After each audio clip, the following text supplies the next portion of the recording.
when you consult the I Ching on making a decision, it's often wise to test the decision that you're thinking you're going to make, but then the opposite decision. It doesn't matter the order necessarily, but because you may say, oh, I'm not going to, for example, for me, I said I'm not going to make any more recordings, at least not while I'm driving.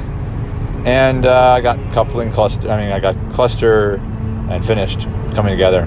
But then I said, well, what if I do make this recording about this idea that I have, and I got coupling.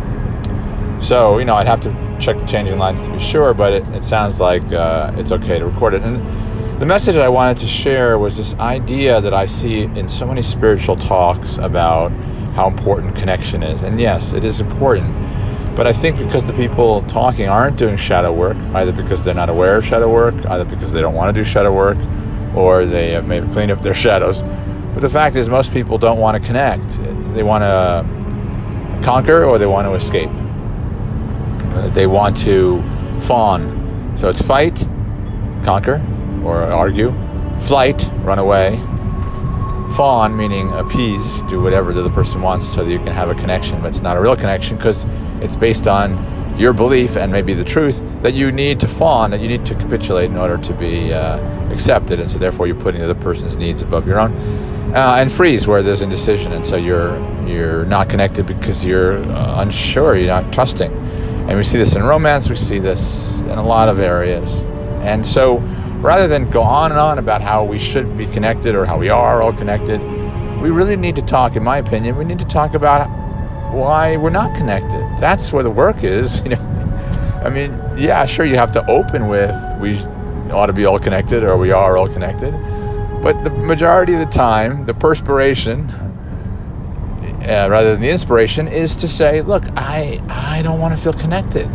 And own that and feel forsaken and accept the part of you that feels rejected and feels forsaken and feels disrespected and wants to go into the fight, flight, fawn, or freeze, the conquest or the escape. Not necessarily to do it, but to feel those feelings. The more you feel those feelings, the more they're accepted, the more chance you have to integrate, or what Jung would call embody, those shadow notions about what's holding you back from connection or what's driving you to a connection that's unhealthy boundaries. I don't know why I'm so upset by these spiritual talks that are so ignorant of shadow work. Maybe because I was deluded by it for so long. And so, part of me wants to go forth and promote this video and help people and be the champion. And that is, in my opinion, Eight of Swords. That's what I've gotten before in a similar circumstance. If you look at the Eight of Swords card, the figure is too far over on the tree, or the center of the row of swords, too far over to the yin side, the negative adaptive child aspect, the limits, the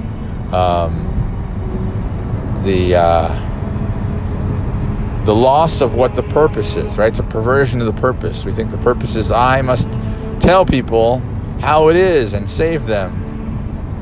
And the ego can spend a lifetime doing that. So with that card, the figure's bound up and blindfolded and putting forth their version of the truth, or in this case, my version of the truth, that you should be doing the shadow work, and people are not ready to do the shadow work. They want to keep their eyes closed to it. And so if I try to rip the blindfolds off them, then I'm only ripping the blindfold. I'm keeping the blindfold on myself and thinking that's my purpose. And then the other side, of course, when people are trying to make money off of the spirituality, which you see hugely predominant, and I'm not saying it's all bad, but at least for me, my belief, and if I were to do it, it would be Seven of Pentacles. And again, you see the tree shifted over. The foundation, the sphere 10 of the tree is between his legs, but now he's only looking at one side of the tree. In this case, the yang, excess of yang, negative free child side of the tree, obsessed with purpose. That is to get security. Security is different than peace. With security, you have to be vigilant and you're watchful. And so you look at these rich people who are building bunkers to protect them from the apocalypse, and they're obsessed with how they're going to control their security force when money doesn't matter anymore. And they're living in fear despite having billions of dollars.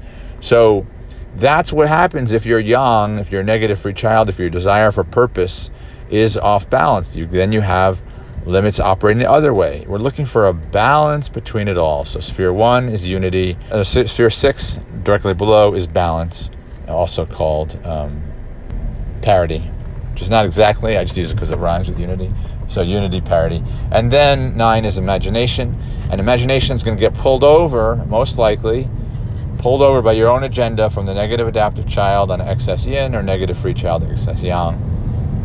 But if it's not, if the imagination is truly aligned with the ideal parent figure, then you may go into the manifestation and you may comment on past manifestation with more beginner's mind and compassion.